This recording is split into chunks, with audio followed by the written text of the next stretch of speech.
Welcome to the Business Unusual Top Woman podcast. Today, I'm joined by co-founder and CEO of Sweepsouth, Aisha Pandor. So let's jump into it. Aisha, how are you doing? I'm good, thanks, Ralf. I think getting used to lockdown and kind of finding my own rhythm in this situation we find ourselves in. So good, doing well. And you told me earlier you've got the 3 young children you're coping with as well.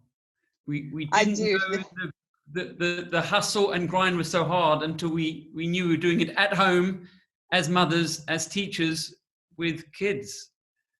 Exactly, yeah. I'm very, very glad that we now have a bit of help with the kids, but there were some hardcore days when it was us dealing with the business in the middle of a crisis with all 3 kids at home, needing to do the schooling and everything, and no additional help. That was pretty hectic. And did your husband dig in? Was he? He had to. Yeah, he had to. Or did you have to teach him how to do it?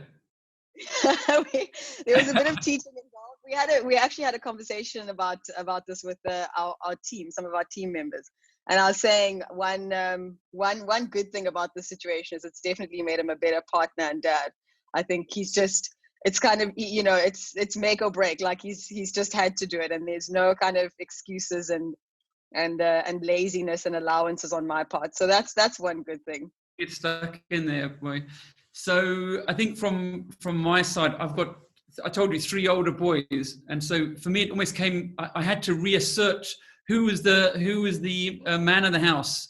We had to redefine the rules because I felt like I'd joined the family as a visitor, and there was chaos brewing, and so I had to rewrite the rule book. Like, let's have some rules here, guys. Reestablish order. Reestablish yourself as the alpha. I had to. Yeah. No, it was interesting. But then we had squabbles over bandwidth and all those things. But yes, yeah, we've been through all of that as well. My eldest is 11 and stuck to the iPad, and we've had to just kind of reevaluate that whole thing without her having access to friends, and what does screen time even mean, and when is it good or bad? It's a really, really interesting time. It's interesting, right? And so obviously for me, I think one of the things that really came through, we've been doing Top Woman and Gender Empowerment. I know you've been involved and you've spoken at our events and been an ambassador and a judge at the judging programs. But I think it really put a focus on, for organizations where women are so important to those organizations, certainly the role now, and you really, certainly parents could see or fathers could see when women had to work and also for people you're working with. So some of my colleagues that have their children, and you can see it's like, and wow, suddenly the dynamics really change, and you could see it was an extra job plus. Yeah. I mean, I think the situation definitely emphasizes and kind of brings home the idea of the amount of unpaid care work that women do. But I think also because in many families, the dad is the one who's working and he'll go off to work, and now he's in the home, and similar to our kind of situation, although both parents are involved in the business and we both work equally hard. But I think because dads are at home now, like if your wife's got a meeting that she's got to take, you've got to look after the kids. Like there's no one else. And so I think it's actually in many cases, I think highlighted the imbalance in unpaid care that women do, has forced men to get a lot more involved. And I think even just in interactions with people, we started off talking about, my kids at some point might burst into the room. So it humanizes people a lot more and humanizes interactions. I've always found it weird as a woman, and working with a lot of men, how sometimes we pretend that we don't have these lives outside of our work lives, when in fact they're so important to who we are and how we interact with people. So it's one part of all of this that I've loved. I've never been in so many meetings where men have just, because they have to, because, your kids are making noise or going to jump in or whatever, but where men talk about their family and their lives and their backgrounds. I think it's great. Yeah, I think, yeah, it's changing things. It's normalizing the playing fields, but and I think it's interesting times. But I mean, for a woman entrepreneur as well, do you think it puts more, because entrepreneurship in itself is a risky business, and with risk comes pressure. And so, I was watching Arianna Huffington last night speaking, and she was saying that so many startups fail, she believes, because they're not getting that balance of a good night's sleep. Like just a simple thing like a good night's sleep, they're not getting that balance, so they're not making good decisions. They're almost working too hard. I mean, how are you finding in this period? Are you finding it easy to set those rules, or to establish the rules of life and work? It's a good question, and it goes up and down. I mean, it's funny because I also I've spent a lot of time, reflecting about how I spend my day. I think it's because, it's spent in the same place, and you're kind of more aware of, if I spend 16 hours sitting in the same chair, I'm a lot more aware of it than if I open up my laptop in the morning at home, then go to the office and open it up again and spend the same 16 hours working, but it doesn't feel like I've, just sat in one place. So I've been reflecting on this quite a lot, and have listened to, her story, and, and the sorts of things she promotes. And it goes up and down, I think, and it's kind of been dependent as well on the amount of pressure. So, went into this with a lot of uncertainty just around what this was going to mean for our business. And, so the first few weeks of preceding lockdown and in lockdown were really just, I have to put everything into trying to figure out what this means for the business, and trying to prepare the business for, potentially the worst. And then you kind of get used to things, and I'm still trying to kind of find my rhythm with all of this. And I don't know how long we're going to be at home, and but it definitely has gotten better, and I've made space for sleep, or tried to. I've got a 1.5-year-old who doesn't sleep very well. Seems to be, I don't know, teething, and then tummy issues, and there's always something. So I don't get, I haven't had a full night's sleep in a good few years. But I do. It's hardcore, and but I also, I think you also get used to it. And what this has allowed me to do as well is to take naps, which is something that I never did before. So definitely, I'm at a stage now where I'm thinking a lot more about at least the overall hours of sleep that I get, even if it's interrupted. I've been able to exercise a lot more than I would before this. And then that reflection time has just been super important. I think just, thinking about like how I structure my days. There's something about a crisis that also forces you to think a bit more existentially. You're kind of like, what am I doing with my life? If the world were to end now, how would I feel about the position I'm in, and what I've accomplished, and how I've treated myself and my family? And so I think that's definitely forced me to think more about health and being healthy. But prior to that, I was exactly like she was, kind of during the worst times of when she was facing pressure. I was, I could easily go through a whole day without eating, with very little sleep. All this, kind of bad sorts of habits that you can get caught into. And I think women are particularly susceptible to it, as she says, because we've got so many people that depend on us, and we try and be everything to everyone. Yeah. And I know also you want to make an impact in, you come from a heritage, a family of,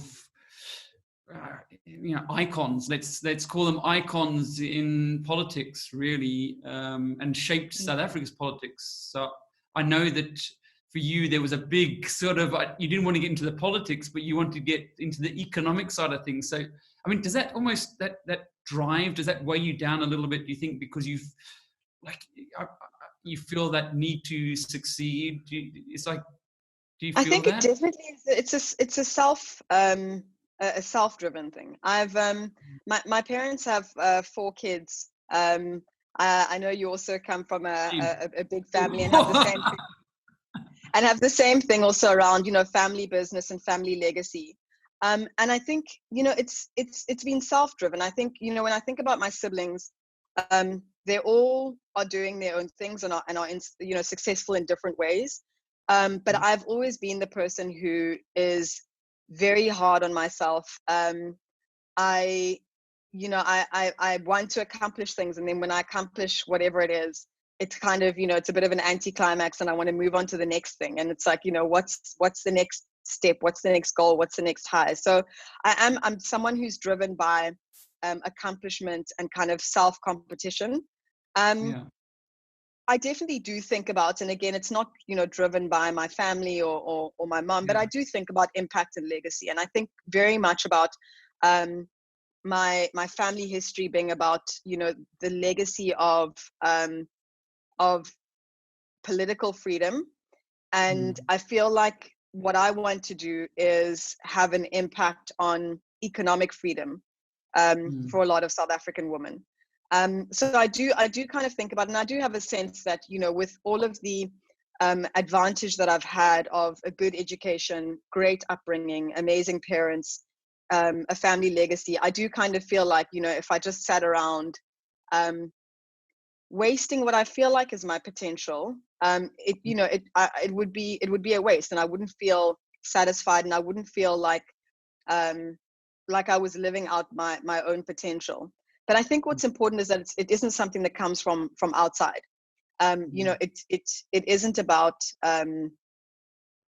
you know, someone will be disappointed in me if I don't do this. It's very much about kind of connecting with what my personal purpose is, and then trying to live that out. And a lot of this has also just come about as a result of, you know, doing personal work and kind of, you know, speaking to coaches and that sort of thing, and, you know, and trying to kind of align the two things, you know, the family legacy, my own legacy, my own purpose. So it's been a process getting there as well. It seems to be. Have you read the book by Ray Dalio? Was it the Principles of Success? I haven't. I've watched a lot of his talks, but I haven't read the book. There's a video as well on YouTube. It's got 8 series. It's only half an hour. I showed it to my kids on the weekend as well. And it's quite interesting because I relate to you a lot. It's like every time I hit a goal or a target, I'm like, okay, what now? And so he almost shows it as like different mountain ranges. And on each one, there's like a little jewel. And so you get to the top of one, and then the next one's even higher. And that's the principle of life and success, is about stretching yourself with another goal, something else, because you have that need to, it's not about necessarily winning. It's about exploring what you brought on this earth to achieve. And so I see that. But I suppose and momentum and moving forward as well, like, you know, wanting the kind of stasis, wanting to avoid stasis as in terms of personal growth and development. The worst thing is saying I had a boring life, right? I mean, like, no, I want to have an exciting life. Absolutely.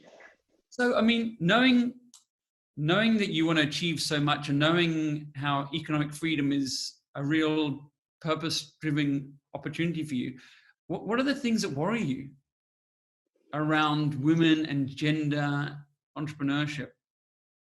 So I wouldn't, you know, there aren't many things that worry me. I think also as part of this personal journey, kind of, you know, but some of the things that I think about and think about wanting to have an impact on are kind of, you know, how do you operate in a system that sometimes feels like it has so much against it? You know, so even in the context of, you know, South Africa over the last few weeks, how do you help women to earn a good income, to upskill themselves, to educate themselves, when so many women are dealing with the very basics of, you know, gender-based violence, and do I just feel safe existing? You know, so it's kind of like, you know, on this hierarchy, on Maslow's hierarchy, you're worried about just the base of, like, you know, like, am I safe? Is my existence safe? So I think about that. I consider that a lot, and I think about, you know, should I trying to, you know, be trying to do a bit more work around that as well. Obviously, running a business is in itself, you know, it comes with a lot of challenges, and It's so many, and you kind of think when you start out, like, it's, you know, once I get to this point, everything will be fine. But the problems just, I mean, I wouldn't say they get bigger, because they all feel as big, but the problems are, they become more complex, and Yeah, there's more at stake. Yeah. And So so, you've passed the first level, the second level, then the third level, and so it's just a bigger issue. You've got the toolkit for first, second, and third, but now you need to get that toolkit for the next levels. whatever you're in now and whatever you're going to go into, yeah, absolutely. And you know, and now there are more people involved. You've got employees, and you've got, you know, in our case, we started off with, you know, four women, 4 sweep stars, domestic workers on the platform. They're now, in any given month, about 5,000 women who we're thinking about. And, you know, and the kind of ecosystem who we've worked with over the last few years is 20,000 women. So, you know, you kind of think about those numbers now, and it feels very different to just the 4 in the beginning that you had to worry about. So, so I do think about kind of the you know, the challenges and complexities behind running a business. Like a lot of technology businesses, we're not yet profitable. So think about, you know, investment and the current landscape, and you know, and business continuity. But I'm also a big optimist, and you know, I part of that just comes from my nature, and you know, I feel like if you put good energy into things, you know, I feel like things will eventually turn out okay. And I also have a lot of self-belief. I work really hard, and I believe that, you know, hard work directed in the right way results in positive outcome. So so it's kind of like, you know, I know that there are huge challenges ahead, and obviously the pandemic has thrown so many things up in the air. But I also kind of believe in, and this is something, you know, from my parents as well, as the power of hard work. And, you know, working hard, being able to solve problems just becomes a function of time. You know, if you put enough hard work into something and are given enough time, you'll solve whatever problems put in front of you. Yeah, I love that saying. I think that when I ever get frustrated, it's because I feel like time's against me. So I've got to do it quickly. And that often brings about frustration. Like, I got to solve this problem now, but though Yeah. it will come to me, it will come. But I also agree with you that it's almost like having good karma, right? It's like thinking good things about good people and trying to focus on the positives, and just thinking the best intentions. And so, where do you see the future with the company? Because obviously, in many ways, you've ticked boxes that 99.9% of South African companies haven't ticked. I mean, you are, you know, a trailblazer in many ways for not just women entrepreneurs, all entrepreneurs, and not just South Africans, for Africans. I think that there's, you know, what you've been able to achieve in terms of different rounds of funding and growing the business the way you have is amazing. And so I think the challenge is that not many people get to go through those different scenarios that you've gone through. And so it's about, so then I sort of asked myself, so what advice do you give to people who are looking for funding? And if you were going to do it again, what would be different? Yeah, I mean, so there's a lot in that question. I think. How long have you got? I've kind of have to. I could talk a lot, especially when it comes to Sweepsouth. So, I think so. You know, when I think about the next stages of the business, I mean, I think there's a lot of scale still. You know, within the next few years. Or is that internationally, Africa, and the rest of the world? Both. So, you know, in South Africa, we've worked with 20,000 women. South Africa has 1 million domestic workers. Just looking at unemployment rates, you know, of let's say 30%, it's probably higher amongst domestic workers in the country, definitely higher, will be higher as a result of the pandemic. But, you know, you're talking about then 300,000 women who potentially need help in connecting to work opportunities. So there's still huge scope within South Africa. We're also not just looking at domestic workers, we're looking at a whole range of, and some of it has also come about as a result of seeing the sheer rate of job losses at the moment. So, you know, we're looking at, can we provide a platform for anyone who's able to provide a service to be able to connect with someone who can pay a good rate for that service. And I think it also speaks to the way that the world is going to shift as a result of all of this. So, you know, the idea of Gig remote economy. connections, the gig economy, you know, people just, you know, this kind of relationship where there's an exchange, a digital virtual exchange of value, I think is going to be a really big kind of feature of the way that we work and interact going forward. So there's a lot of scope for growth, and then obviously that can all be extrapolated outside of South Africa as well. I think in terms of my role, it's challenging because on the one hand, you know, I do feel like there's still so much that I haven't done yet and still need to do with Sweepsouth. But on the other hand, I also recognize that, you know, there aren't many founders who have gotten to this stage or grown businesses to this stage in the country. There are even fewer female founders who've grown businesses to this stage. There are even fewer Black female founders who've grown businesses to this stage. And I do kind of struggle a lot with the question of how much of my time do I dedicate to continuing to try and grow Sweepsouth, which does involve a lot of energy and, you know, and hard work. And then how much time goes to trying to help other founders and, you know, and people who want to start up businesses. It's something that I struggled with a lot myself, getting into the tech space. I didn't see people who looked like me, who I could really relate to on a personal level.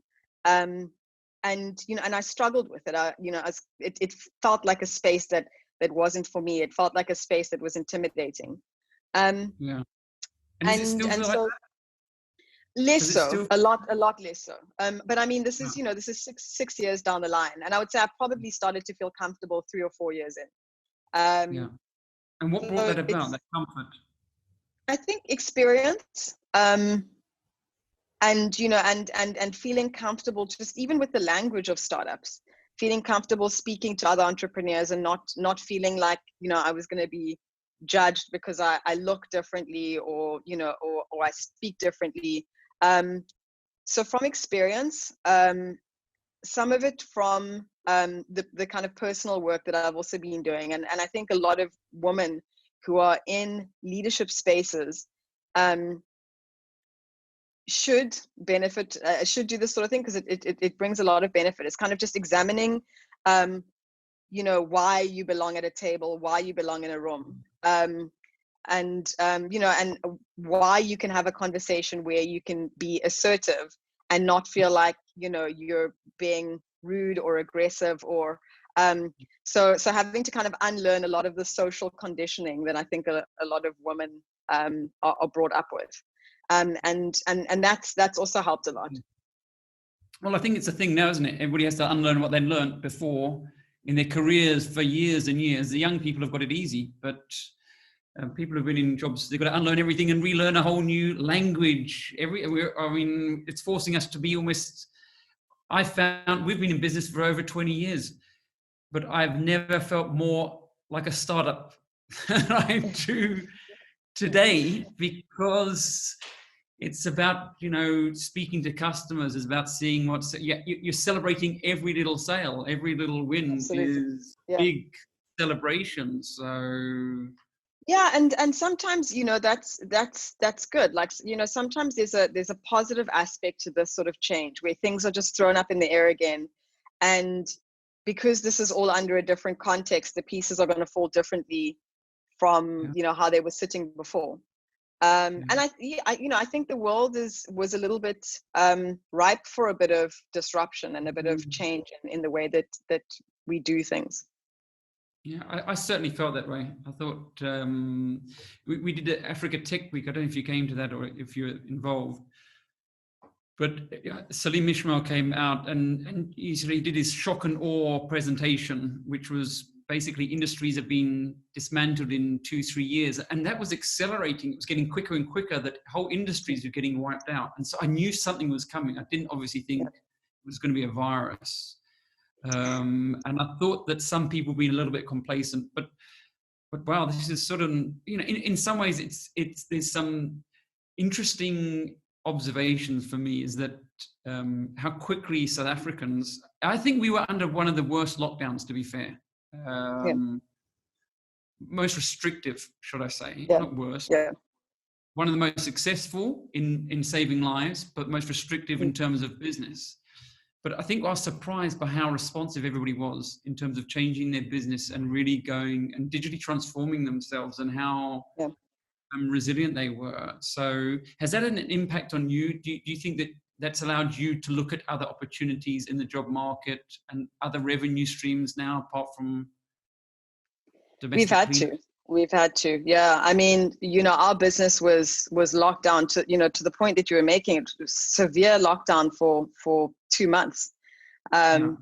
Virtually no income coming into the business. You've got the same cost base. And there's only so long that can go on for. So, I mean, exactly, runway shortened to a large degree. I mean, and we obviously were responsive to it. I think like a lot of responsible business owners have had to do, and so we had to take some really difficult decisions. Fortunately, we were able to avoid retrenchments, but I mean, we had to reduce salaries and negotiate with a lot of our suppliers, landlords, etc. So but I mean, in addition to all of that, the gap was just, the plug, the hole that needed to be plugged was just so big that we had to look at, if this lasts for another month or two, like what are we going to do?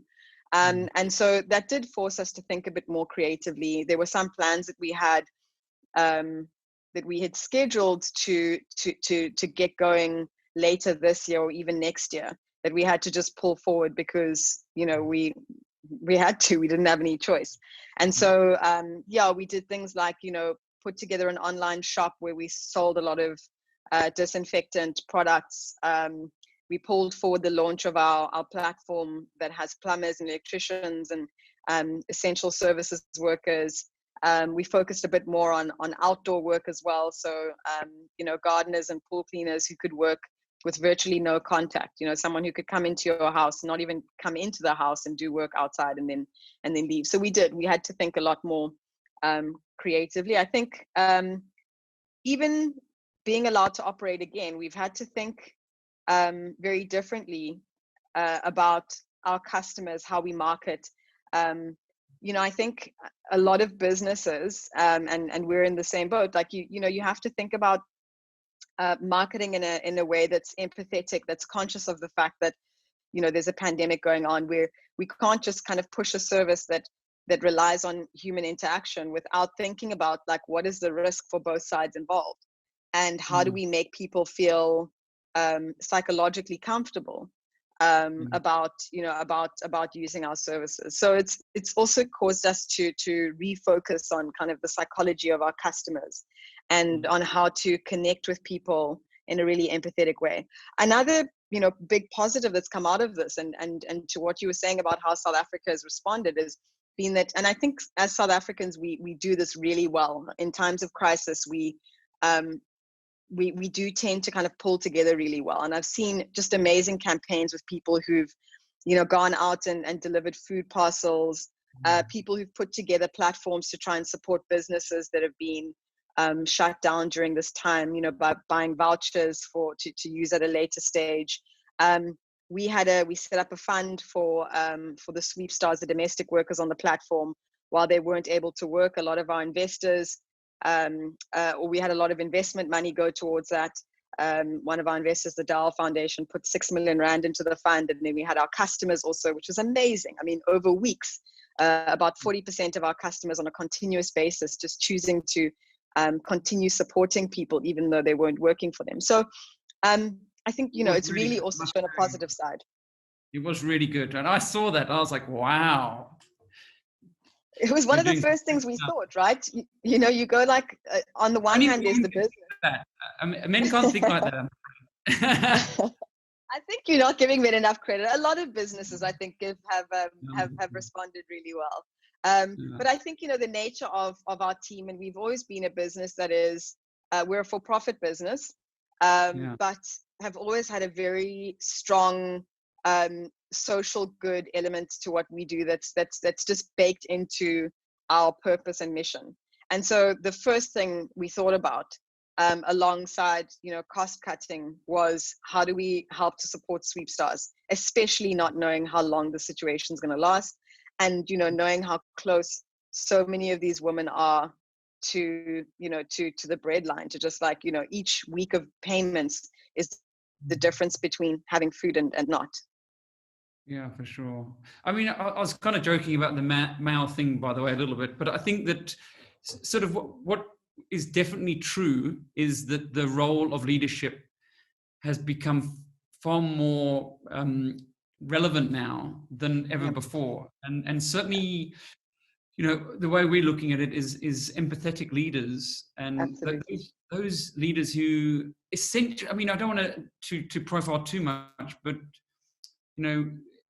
essentially the traits that women leaders generally have, which is those soft skills, you would say.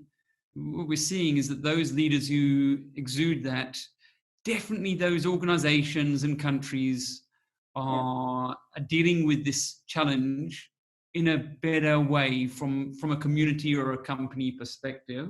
Do you see that changing more and more? Do you see that as a trend that now men and organizations are going to start waking up to the benefits of working with women?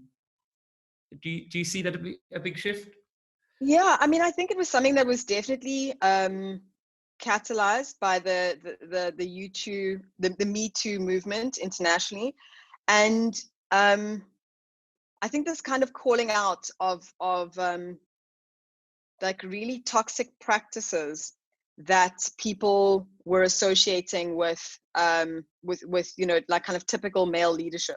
So it was something that I was seeing already over the last 2 years or so, a conversation that was happening a lot around technology startups, kind of Silicon Valley, and Silicon Valley had its own Me Too moment, and so there were a lot of conversations about male leadership traits, quote unquote, versus female leadership traits, and why we sort of associate things like aggression and assertiveness and the sort of chauvinistic type of like charisma with being a good leader.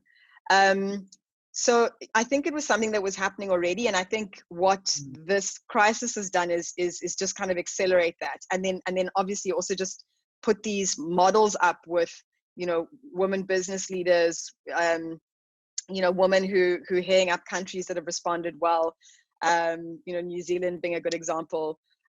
So I think it's just shone a light on really good examples of that. And I think and again, I think that's that's a good thing. I think the problem with all of these things is that if there's one type of profile that's associated with leadership, everyone, including women, will form that association. And the more that happens, the more we pattern match, and it just goes on like that, and so these sorts of situations that kind of force a different view of things can also be really good. And I think I mean, I've seen some releases by companies about their responses to the pandemic, and I always read it, and then kind of it is clear to kind of guess whether it's a male or female leader who's written it. But like these sort of responses that are very just like matter of fact and to the point, and they just seem so out of place. With the kind of with the sort of leadership that's needed at the moment. I mean, a good example for me is Brian Chesky, so the CEO of Airbnb, and he wrote an amazing letter to his staff when they had to lay off, I think it was something like 25% of their international staff. I think and it was just a beautifully written, heartfelt, honest way of expressing what was going on, and I think people really appreciate that at the moment. For sure, that integrity and authenticity of leadership, it's putting a spotlight on it. I mean, one of the things that we're also seeing is that there's a lot of women who are venturing into entrepreneurship. in the township economies and in business generally. There seems to be the start of the shift. And I think that certainly the big concern, if I speak to someone like Standard Bank, is how do we help them survive this? Because we've done so much to get them to this way. I mean, you know, as somebody who sort of is an early, you know, startup yourself, I mean, are there like pearls of wisdom that you would give these women startups? Is there practical things or principles that you would give them? Yeah, I mean, so for other women who wanting to start up businesses, I think the advice kind of remains the same. You know, I think it's you need to. So firstly, I think the first thing is actually that you should trust your gut and intuition, and I think this is for women or men. You know, I think any advice is advice, and but you know, sorry, I missed that, Ralf. Don't listen to your mum. Well, my mom told me not to start a startup, so yes, don't listen to your mom. But you know, trust your gut, trust your intuition. There is a lot of advice that's thrown around, but I think, you know, if you've got a good head on your shoulders, you'll know what's right. You've got to sense check your idea, obviously, and you know, and as much as you love it yourself personally, which is a prerequisite for starting a startup, you know, your idea should be something you feel absolutely passionate about, but then also sense check it against a market. You know, if you have some crazy idea and every single person you speak to thinks that it's, you know, that it doesn't make sense, or, you know, or that there's no need for it, I would question things. That's difficult because entrepreneurs also have to have a good sense of kind of the future and what the future is going to look like. And so even in the case of Sweepsouth, a lot of people were kind of like, you know, I don't know if that's going to work. What about safety? What about, you know, so you've got to have kind of a good mix of listen to people, but don't take what they say as gospel. Having good partners, absolutely integral. And I actually think during this time, there's a lot of opportunity for someone who's working in, you know, a startup that's based in the township economy, for example, to look at, like, you know, how do I partner up with corporates who are trying to get into the space? How do I partner up with investors who don't understand the space? So I think partnerships are super important, both in terms of who you bring into your business, who you start your business with, but also can be really powerful if you pick good partners to kind of to, you know, have joint campaigns with, or exactly, to kind of promote the business and fund it. And how do you find it working with your husband? I mean, did you get married after or before? I mean, you must have been after. You must have been before. Was it before? It was before. So we've been. Did you work together before? We didn't. We hadn't worked together before. We'd been married for about 4 or 5 years before starting Sweepsouth. But it never, you know, had never worked together. We're very different personalities. I think it's worked because of that. But it's been challenging as well. You know, I was brought up opposite again. of my wife. So I think those things can work. They can also go very badly. True. So I'd worked in management consulting for a bit. I think coming from a political family, I'm always kind of very aware of the power of communication and how you communicate things. My husband and co-founder he's an engineer. He's a software engineer. He's very straightforward. He's also Eastern European, so he's originally from Croatia, where, you know, you wear your heart on your sleeve. You say what it is that you mean. My mom also grew up in England, so, you know, it's also kind of the beating around the bush, and you say things in a really diplomatic way. So it was really difficult initially to try and understand. You know, he would get frustrated with me, like, just say it, and I would get frustrated with him and be like, "You're so rude." So that was, you know, that was quite challenging. But I think you know, beyond that, it's really been powerful having two people who are very similar in terms of values and big picture what it is that we're trying to do, but have different ways of thinking in how you get to that. And I think because there's so much respect in our relationship, it can result in just, yeah, like really amazing conversations and ideas. We really enjoy spending time together. I mean, lockdown and working together and living together has been great. I'm also a bit of an introvert, so I'm fine with just speaking to my husband and co-founder, and not too many people outside of that. But I think on the flip side of that, the danger is that everything can kind of become about work, and it can consume everything, including your relationship. So we've had to be careful about that as well. But I think if you've got complementary skill sets, complementary personalities, if you can navigate being sensitive about things, I think there's some good cases to be made for certain types of couples being really good partners working together. And I mean, when did you get your first round of funding, and what would your advice be to someone who's looking to, because I think there's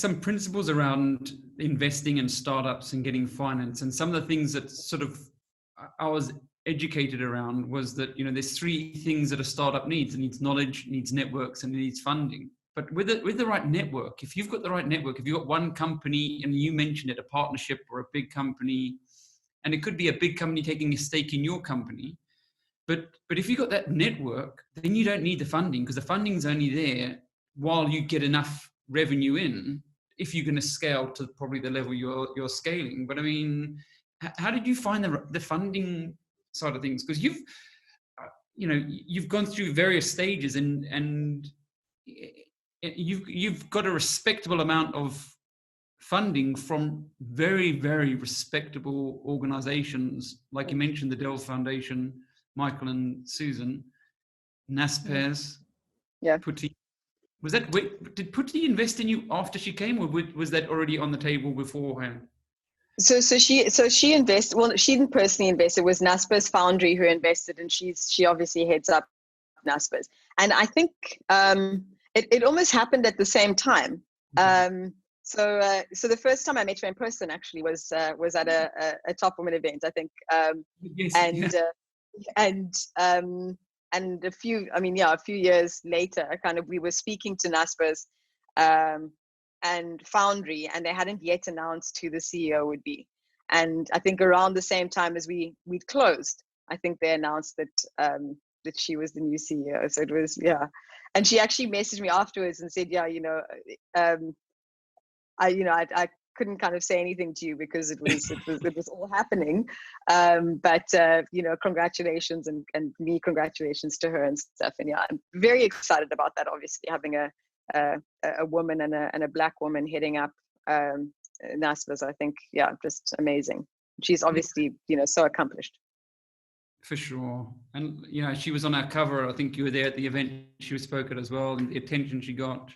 But I think I think what's interesting, I think they're going to be spending, what is it? Is it $100 million, or is it 2 billion rand? I can't remember which one it is, but it's a significant amount that they're going to be investing in Africa. And to have a Black woman leading that round of investment indirectly, I know she's got a team that does the due diligence.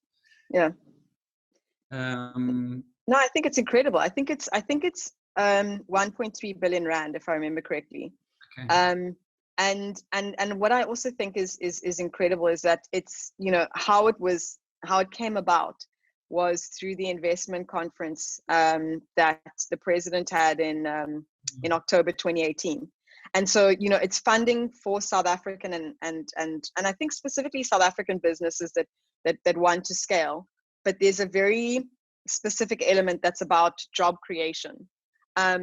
Which I think is great. I think you can have these businesses that are for profit, that are scalable, that grow quickly, that are technology driven, but that also are really conscious of social impact and positive social impact. I think that's going to be a future of, of a lot more businesses. But around funding, I mean, that's, we've been fortunate. Absolutely, sustainable businesses. And actually that would be, my first piece of advice actually to other entrepreneurs who want to get funding. I think the first thing is, do you need it? To your point, is there, do you need it and do you want it? We've been intentional about building a business that does need funding to get to a certain point, and then post that won't need funding. And part of that has been strategically targeting the right types of investors as well, who can help us from a experience, scaling, access to market point of view. But I mean, I definitely, would say if you don't need funding. Yes, absolutely important. And the Deal Foundation showed that at the beginning with that donation. I mean, that's just that was not part of the deal. I mean, not part of the deal. It was not originally part of the deal, exactly. And I think that's the power of having, investors on board who get what it is that you are and are trying to do as a business. So we've been intentional about it, but I think if you don't need funding, don't take it. If you don't have, seriously question if you can't get funding from good investors, then also seriously question the funding. I would much rather, for example, have no funding than have funding from an investor who is going to mess with my business, who isn't aligned with me in terms of, the strategy of the business or kind of personal values and goals. I think Warren Buffett says it quite well, doesn't he? He says he only likes to work with people he likes and trusts. And that ties in business. That you work it out, right? The troublemakers, the naughty people are just, I don't know, not worth it. They're not worth it. Yeah. And I think, his idea of investment being long-term, kind of the, value investing. I think a lot of young entrepreneurs make the mistake as well of thinking, I'm going to take this money and then, in 2 or 3 years, I can get rid of the investors or everything will be fine. Everything, things won't go wrong. So I don't have to worry about, is this someone that I want to be, in my house if things go badly? Is it someone who I trust to not, try and boot me out or try and pull a fast one on the company? And so I think we have to think about those things as entrepreneurs as well when we think about the investment journey. I also, another piece of advice that I'd give to anyone starting a business is to try and form those networks. They can be absolutely invaluable and form them without the intention of wanting to get something out of a relationship initially. It's maybe an investor who you just chat to and you want to pick their brain and let them know that you exist.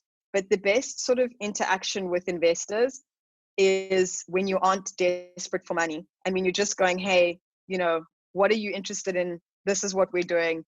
Let's maybe just keep in touch and chat at a later stage. It just takes so much pressure off that interaction. Yeah. I mean, do you think that you, from a networking perspective, do you think that came naturally, or do you think it's something you had to work at? It was something I had to work at. I'm quite introverted by nature. I don't enjoy putting myself out there. So it was something that I had.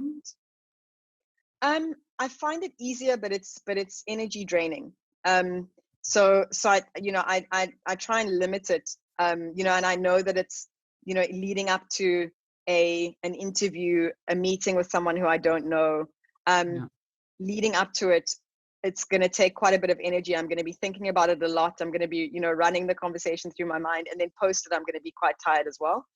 So I try and limit the number that I do, in a week.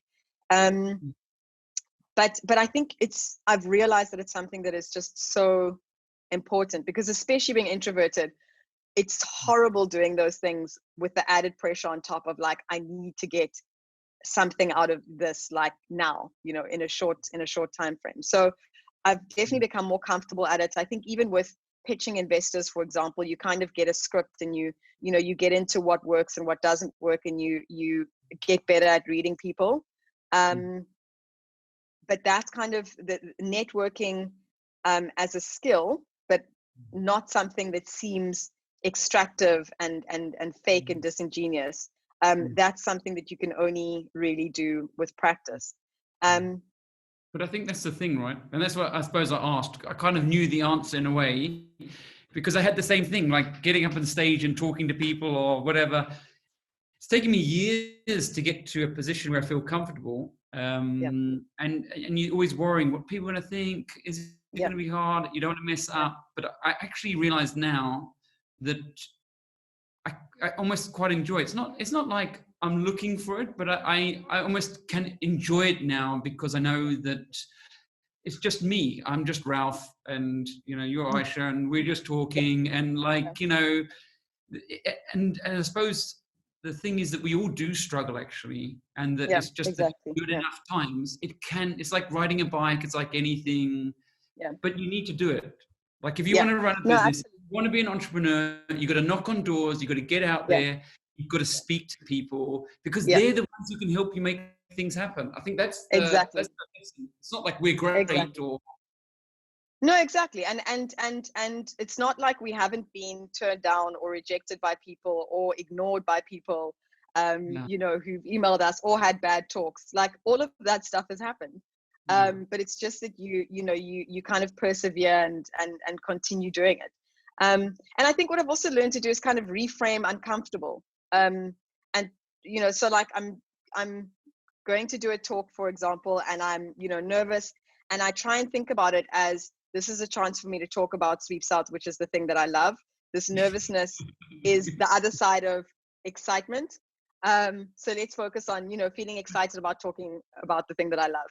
It doesn't work all the time. I like your analogy though, get excited about it, because I think that's the key thing, right? Is that if you're excited, you'll excite other people. If you get excited about other people, then it's fun. Absolutely. But if you're nervous or you've got problems and you're framing it like that, then it's not going to be so fun, and then you're not going to enjoy it, and then they're definitely not going to enjoy it. So absolutely. Yeah. People can read off of that energy. Yeah.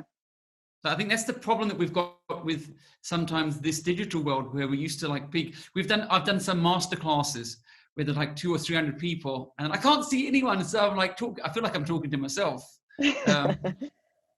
So even the podcast we did without seeing each other, and me and Tim were discussing earlier, like, no, it makes more sense to see someone, because you can feel that. And I think as humans, it's about that. And that's why I think partnerships are good. Recruiting the right people, working with people, because you want someone who's going to get the best out of you. I mean, I feel like that's really important for me. Yeah, I'm a big believer in energy, and like the power of good energy, just being reflected off of people from both sides. It could really have great outcomes. So, I mean, we were speaking earlier about your mum, and for me, she's got great energy. I'm a big fan. I don't know if she knows or not. She probably feels like a stalker, But so I've had the privilege of spending a couple of evenings with her at our different events where she's come and spoken. And she's quite a practical, down-to-earth person, but she's quite funny as well in her own little way. She's got a wicked sense of humor. Yeah. We were talking about it earlier, but I mean, I think you as a startup, and I listened to the president's plan of creating jobs, and as an entrepreneur, I think probably a little bit differently. I look at the challenges that a lot of big businesses are under, actually, and I see that their capacity to recruit more people is deteriorating by the and it's not just COVID. We can blame COVID for a lot of things, but I think things like digital transformation was coming anyway. Yeah. And we know we needed more entrepreneurs. And so I'm often intrigued how someone who's got a very close connection to someone within government, how it is to communicate about some of the challenges that some of these startups are going through, and what are the practical things we can do to improve environments for the startups? How do you find that? Yeah. I'm giving you, I can feel it, but it is a difficult. No, it's something that I'm thinking about. So I think and you'll also probably recognize this having met my mom a good few times. She's someone who, to engage her on something, you have got to come knowing what you're talking about, and and being prepared. So it's certainly not the case that, as an example, I could go to her 2 months into starting a business and start to tell her about how to how to be part of helping to make South Africa and and the economy more friendly for startup businesses. So there's no, with her, there's no I have an in by virtue of me being her daughter, for example. I've got to I've got to make sure that I'm saying things that make sense. She's going to interrogate me. And so I think now with Sweepsouth and and kind of 6 years into running the business, and I think a lot of external things also kind of, as you say, leading up to this recognition that it's new businesses, it's technology enabled businesses that are going to grow the economy. And I think then having a daughter who's in that space and who is growing a business at a really fast rate, I think that has given me the opportunity to to speak to her. And she's not necessarily going to agree with everything that I say, and I also recognize that there are a lot of complexities for her and for and for government to consider. We have such a challenging kind of, our socioeconomic circumstances are really challenging. I would hate to be in government. Like, having experience being an entrepreneur and putting energy behind something and just saying, I want to do it and I'm going to put effort into it and then doing it. I would never be able to do that as someone in government, because, there are just so many complexities. But, that said, I do feel like I'm able to talk to her about some of the challenges we've faced as a business. She can see the growth that our business has had, the way that technology's enabled us to grow, 10x, 5x, 3x, or whatever, with from year to year. And can see that with her own eyes. And I think it does kind of, it helps to kind of build the case for supporting young businesses. The president also has children who are involved in business, as do a lot of ministers in government. And so, I do, I think that they are definitely coming round to this idea, and have come round to this idea that this is really the only sustainable way to build the economy. And if you need to build the economy, it's not with established businesses. Their rate of growth has been, single digit, if not negative. Especially just looking at, the number of employees over time. So if you're looking at job creation coupled with economic growth, the only way to do it is with new businesses, most likely, SMEs. And if those businesses are tech enabled, which will result in a faster rate of growth, then all the better. But a lot has to change to support that as well. I mean, if you've got, a large majority of the economy that don't have access to good internet, or to internet at all, then there's absolutely no point saying that, we're going to employ people in digital businesses, or serve people digital, services and products. If people aren't educated, there's no point. If they don't have a good basic education, there's no point saying I'm going to employ them in a tech business. So there are a lot of things that have to change to help facilitate that. And I think that's actually what government should be focusing on, is how are we the enabler, and how do we make things easier for all of these amazing businesses that are already being formed and are growing around the country. I mean, I look at it as a slightly different challenge, and I think that we seem to place ourselves in little nodes. So I'm a startup, and I think like a startup, and academics don't have it right because they don't know actually, too much theory. Government's not quick enough to respond to us, and the corporates, well, they're legacy businesses. And I noticed that each grouping has their own unique views on the other groups. And so the reason I asked is because I see the solution is bringing all stakeholders together, because actually each person has their own unique challenges that if we could understand each of us, we'll be able to solve some of these issues. And I think it's great that we have ministers who have children who are, in business, because, it's around, I truly believe that business is going to create the environment that we have a thriving society. And it's not about business taking the profits, but it's about business supplying goods and services and solving society's problems. And government being an enabler to that. And I do think that big business has a large role to play, because in a way they're responsible for so many people's lives and families' lives, the amount of people they employ, the goods and services they produce. Banks aren't just going to topple over and go away. Insurance companies, same thing. These guys are adapting. Look at, so many of the organizations, they're adapting so quickly with technology. So for me, it's around how do we bring more stakeholders together. And it's happening. It's happening. You look at banks that have had partnerships with startups, have acquired startups, are sponsoring incubation programs, or co-working spaces. I think a big benefit that we have is a president who has business experience and understands this. I think he's played a big part in bringing together different sectors of the economy. But I think it also has to happen in a way.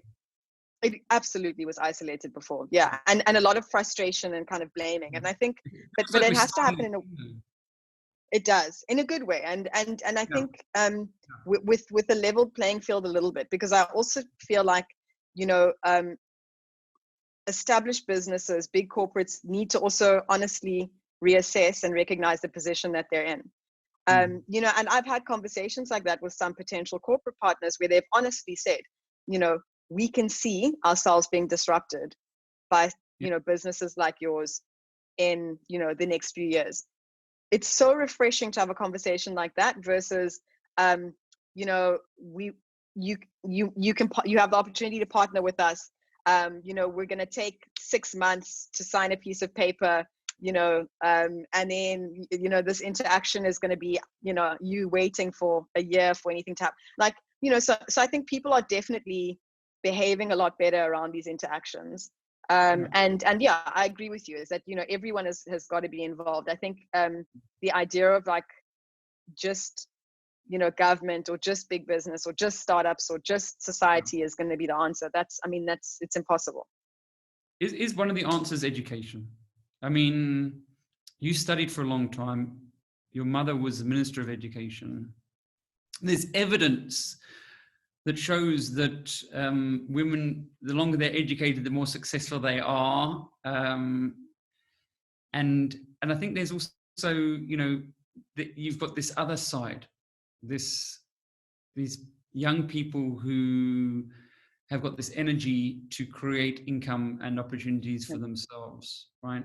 So how do you balance that? How do you balance that need for education, these qualifications, what's relevant, and at the same time, these people who've got this passion in their bellies, they want to get out there and do their own businesses. What's your sense on that?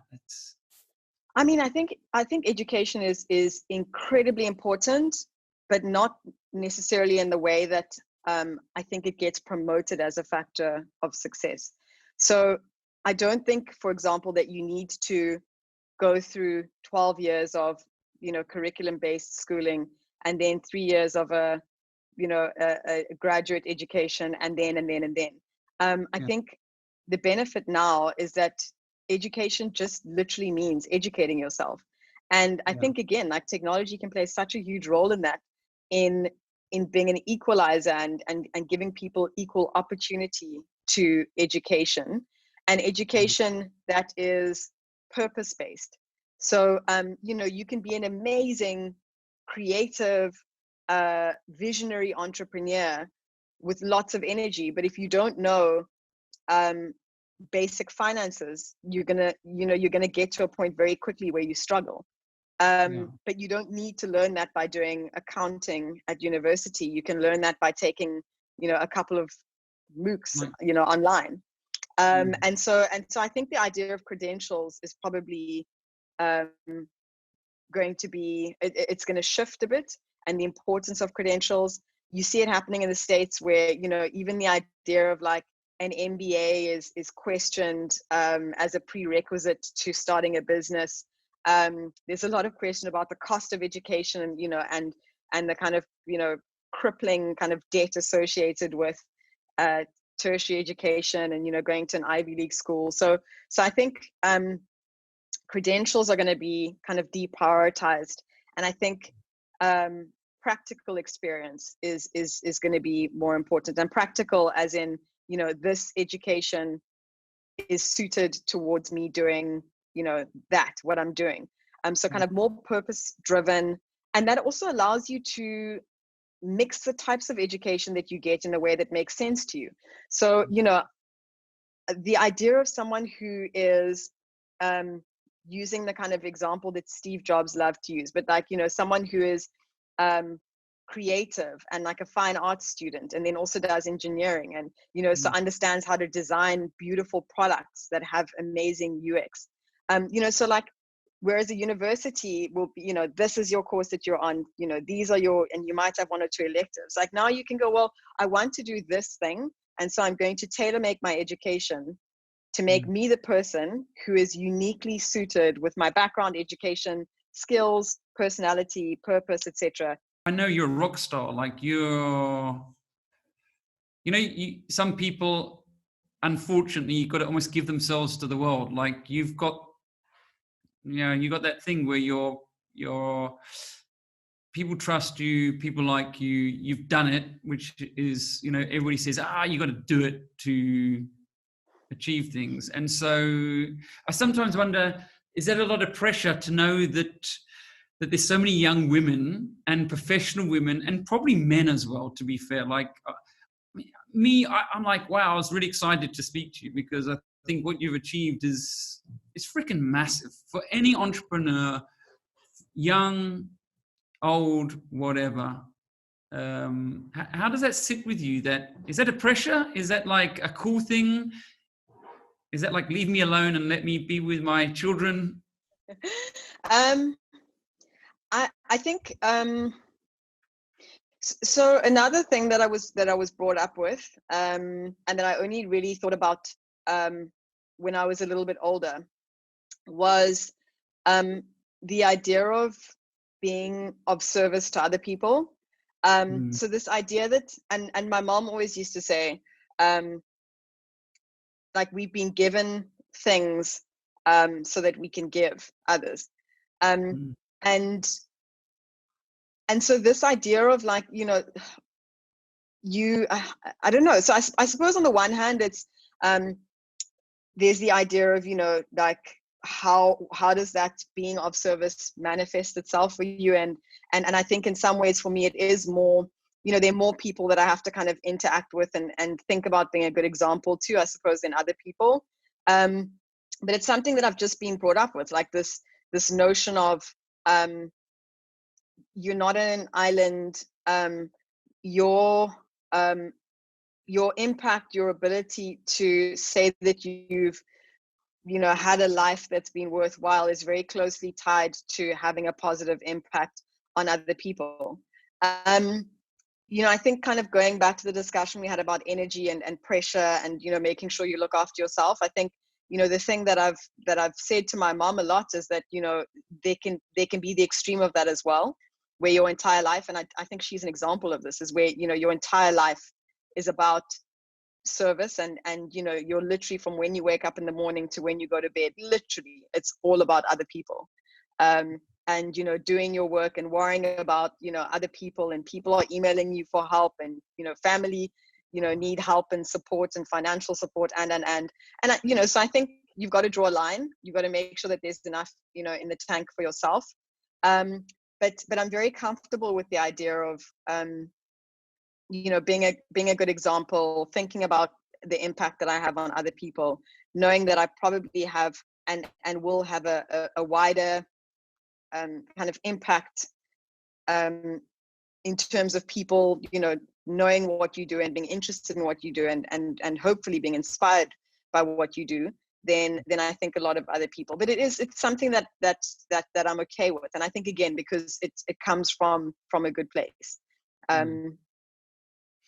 and I initially I did. I mean, I kind of I remember a few years into starting Sweepsouth, and I said to my mom, I was like, Mom, why are people asking me to do interviews? I haven't done anything, like I haven't really accomplished anything big yet.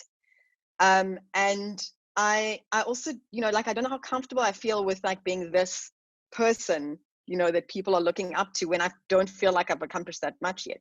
And, and she said to me, and in fact, Meghan Markle also said this when I met her very briefly on their visits to South Africa. But, when you think about that, person, so whether it's some young girl or young boy who looks at you and sees something of themselves in you and sees opportunity for themselves and potential for themselves, like that's important to them. And as much as I didn't see someone like that reflected in the tech industry and it felt exclusionary to me, if I'm able to make someone feel like the space is more relatable because I'm in that space, then I'm okay with, the pressure and it being tiring and, and feeling like I've got to be this example to people. I mean, you say about your mum being in service, but she should be retiring. I think she said she wanted to, but she got asked to help out again. Yeah. I think it was last year she did a doctorate. I mean, yeah, crazy the example that she set. And I was sort of going to ask you, how much impact does upbringing your parents have? But I mean, you've had icons bring you up. So, but I mean, with Top Women, we reflect and we're saying, what could we do? We can't do the usual event. How do we create impact? How do we help people? And so one of the things that we're looking to do is to have this virtual global event. Sandbank's not shy from having big goals, but they want 10,000 women in Africa to participate in a virtual global summit and getting global icons, I'm not allowed to mention anybody, to this event. Is that the sort of thing that we can ask you to get involved in? A bit rude to ask you on camera, but So we're putting someone on the spot. No, absolutely. I mean, yeah, no, 100%. I think, I think on one hand, I'm in engaging with anyone at the moment. I'm kind of conscious that I'm trying to lead and continue to build a business that's in crisis. And crisis in the way that a lot of other businesses are. Like every business. Exactly. And so, time wise, it's difficult to commit. But I think the idea of, something big that helps to bring women together, promote and inspire them, it's difficult for me to say no to something like that. And if it's women, a lot of women from across from across the continent, for example, I think that would be amazing. Thank you. We abuse you, I know we do, but it's for a good cause. It's for a good cause, so it's my pleasure. Well, I think that it's the time now that women are looking for more inspiration and help, because we're seeing the challenges. We're seeing some personal challenges in terms of home environments. So this is the time where they really, and obviously the economy shrinking, it's a time more than ever that they need someone to give them hope and inspiration. Absolutely. And maybe to think differently. Do you have any habits that you think help you? So I remember I used to wake up at 5 o'clock in the morning, and for a long time I thought it helped me, but then I didn't enjoy it. So I often think now, and Jeff Bezos said it, he said he tries to get 8 hours sleep because he knows he's got to make 3 big decisions every day. Yeah. I mean, is there any habits that you think, or principles that you think, that bring about success for you? So focus is super important. There's a reason why Jeff Bezos, who's someone who's incredibly intelligent, only focuses on 3 things a day. So that's been very important for me, is every day before going to bed, I think about, what are the 3, and sometimes it's usually between 3 and 5, but what are the must things that I should accomplish in that day. And sometimes I don't get to do them, but if I don't get to do them and they're still important, then it just moves over to the next day. I write all of this in a physical diary, because I like the feeling of crossing one of those things off as I'm going through the day. I also so as a productivity thing, I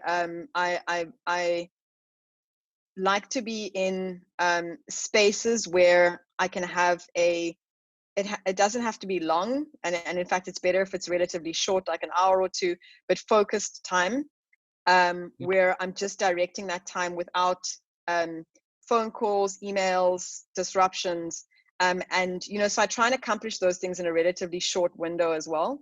For me, in the morning is better. So as much as I could not wake up at 5 a.m. Probably not for a while, with all of the kids and all of the interruptions at night with the kids. But definitely trying to be productive in the morning works for me. I know different people have different kind of peak productivity times, and I use a white noise generator as well, so it just helps me to kind of zone in on whatever it is that I'm doing. And then another habit for me that has been helpful, I've been, kind of done it and then not done it, but is exercise. It's just feeling good and eating well. It's, it's right up there with sleep for me. Yeah. No, I think I agree with you. I think that I think what I've learned is that I had good habits. They went out the window with COVID. And actually, I've realized that the coping mechanism is the things within my control. So it's what I'm eating, it's how I'm resting, it's how disciplined I'm getting, trying to think about the things that worked before. And certainly you're right, it's like eating is, it's that nutrients, it's going to give you that focus, it's going to give you that energy. I mean, you said focus is a big thing. I also think energy, you've got so much time. Yeah. You got so much energy and you got so much focus in a day. Yeah. And for me, it's around how do I build everything I'm doing around that? How do I come and show up to the things I want to do, and people know that I'm intentional? And so I need to eat well, be exercise. I need to look after me. If I'm not looking after me, well, I'm not really going to be very useful to a lot of other people or customers or my family, or I'm going to be grouchy 100%. And unpleasant. Yeah. Yeah. 100%. No, I think, couldn't say it better.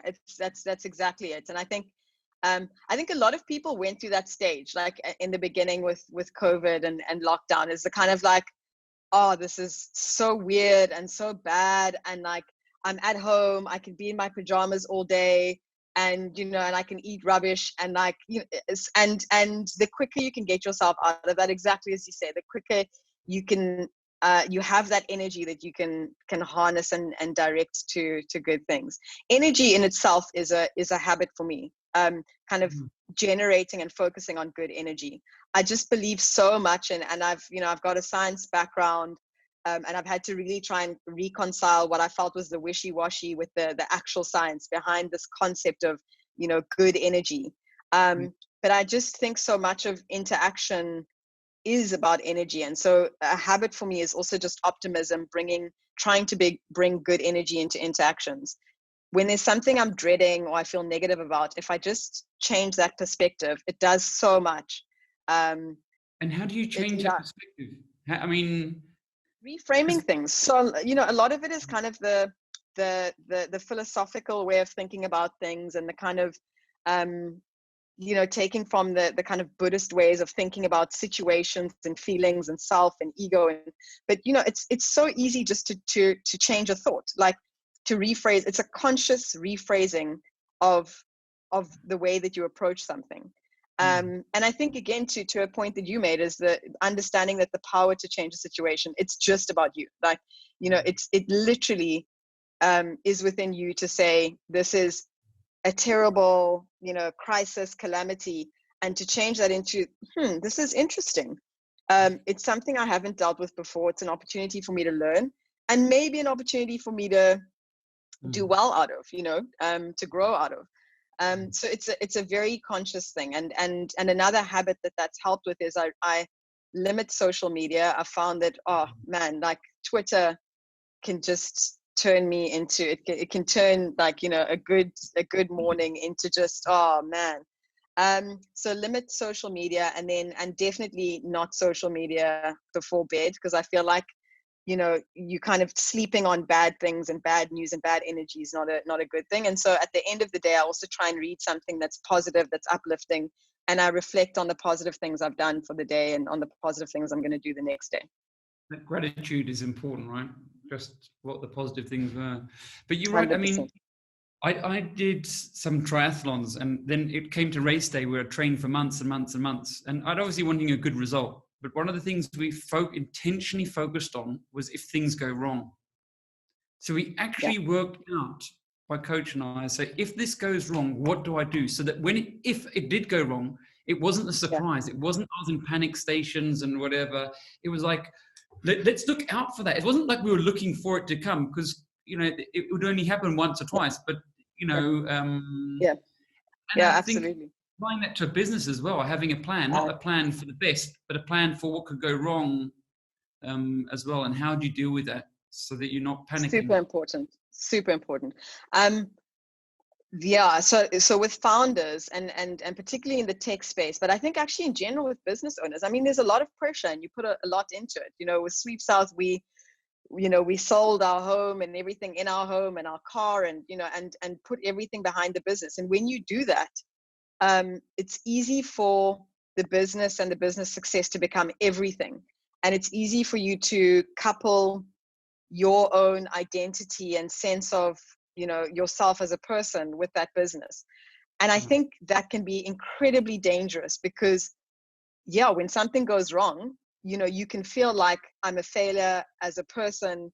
I wasn't prepared for this. I've messed up. There's no way of getting back to it. And so 100% agree that exercise of going, well, what if this happened? What if, and to take it to the extremes. I mean, with the business, the thing that, the thought process is, well, what if everything failed? What if this crisis was the end of the business? What if, and it's not inviting it in, as you say, it's, it's being prepared for it. And in fact, then you think about, what do I do so what would I do in that situation? But what do I also do to prevent that from happening? I don't want that. I don't want that. It's not nice. It's not going to be the end of the world if it happens, but it's not nice. And I mean, I'm really grateful for your time, because I know you've got a business to run, you've got a family to look after, it's getting late. But I mean, what's your thoughts on the future for Africa? What are you seeing? I mean, we've got a young population with a lot of potential. I think we're working through a lot of challenges, but just looking at democracy across the continent, looking at women and women empowerment, women in the tech space, getting involved in the tech space, women in business. I think we have an incredible amount of potential. I think that the idea of forming businesses that have positive social impact, I think the idea of sidestepping issues with gender equality, I think we've got really big opportunities on the continent because we're in some sense still developing these spaces. I think there's the opportunity to avoid a lot of the bad behavior that we've seen internationally in economies that are a little bit further along. So I'm really excited about the opportunity on the continent. I do think it's a long-term game. I think anyone who's kind of looking at things to change completely in the next year or two is probably going to be disappointed. I think that's the English side. But I think as with anything that's worth it and is sustainable, it's going to take time. But I just when I engage with other African entrepreneurs, you know, you look at the face of these businesses and their practices, I just feel incredibly positive. For sure. It was amazing to speak to you. We're really grateful for your time. It's good energy, right? I've got a really good energy, so I'm tapping into that. We didn't even talk about your qualifications, but it was awesome catching up and speaking to you. So we really appreciate it. Thank you so much. Thank you very much. I really enjoyed the chat as well, and obviously love what you do and are doing. So it was absolutely my pleasure. Send my regards to your husband and your mother, please. Tell her I'll be hunting down in a shopping centre soon. I will do. I will do. I will absolutely do. Thanks, Ralf. Thank you.